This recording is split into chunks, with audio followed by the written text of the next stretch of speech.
Alright, Hasses, welcome back to another video, and in this tutorial, what I want to do is I want to show you guys how to create a really basic app. So we're not going to be talking about anything in detail really, but what I want to do, like I said, is I just want to show you guys a quick tour of the interface, show you guys how to set up a really basic project, and then later on, when we talk about everything in detail, you won't be confused and you'll be able to follow along really easy. So pop open Xcode, and the first thing that we need to do is we need to create a new Xcode project. So whatever iOS app you're making, whether it's for the iPhone, the iPod Touch, or the iPad, you always want to create a new Xcode project.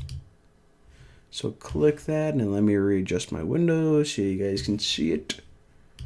And by the way, this screen recorder on a Mac, I can't tell where my borders are, because whenever I'm using the software on Windows, it has a nice little green outline. So hopefully you guys can see this, because if this is out of view and I have to record this tutorial again, I'm probably going to drop kick my computer. So anyways, the first thing we have to do is we need to choose a template for the project. So on the left hand side we can see, okay, do we want iOS or OS 10? And this is, okay, do you want to make software for the iOS or just your desktop, just the Mac? Well, of course, this tutorial series is for iPhone, iPad development, so click iOS, and we're just making a really basic app, a really basic application. So now we have to choose, okay, what's the overall structure? What's the overall navigation for it? And later on when we talk about the different types of navigation, this is going to make a lot more sense, but for right now, we just want to create a single view application. And this is just a really basic app with one screen, nothing fancy. So that's what we're going to be doing. And if we click next, right now what it says is, okay, so that's what you want to do. So give me some details about it. The first thing is the product name, which is essentially the name of your app. So I'm just going to name mine like sample. You guys hear that? It's like a little, oh, now that I trying to get you guys to hear, it's not making any noise, but my chair is randomly like squeaking. It's kind of annoying me. I have to spray it with some WD-40 or something later. All right, so your app name is just whatever you want to name it. Of course, if you're actually making an app to put in the App Store, you're going to want to name it something not idiotic like sample, but for right now, sample will be fine. Now the organization is pretty much the name of your company, or just your name if you're making an app under your personal company or whatever.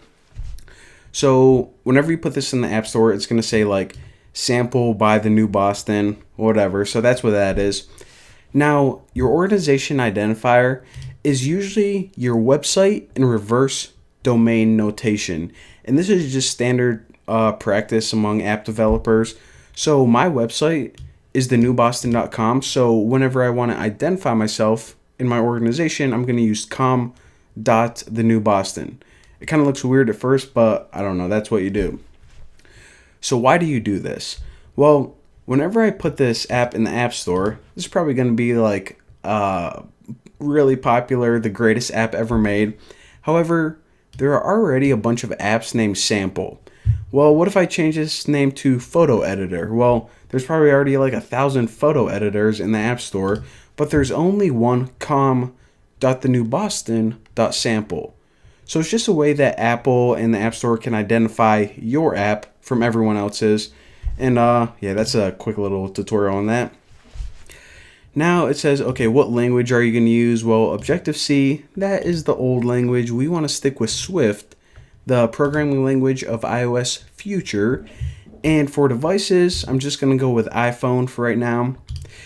If you guys are like, you know what, it would probably be better if you just choose Universal, because, you know, I don't know, it sounds like it would run on every device. Well, Universal involves a little bit more code to make it compatible with every device. So right now, just starting out, just choose iPhone. It'll be really simple. And along with this core data, make sure that is not checked. And this is kind of detailed later on. I'll explain it later when we get into more detailed stuff. But for right now, we're only worried about the basic stuff. So hit next. And okay, where do you want to save this project?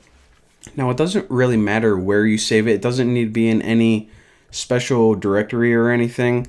So you can put it anywhere on your computer. I already have a folder called iOS projects that I'm going to be storing all of my projects in.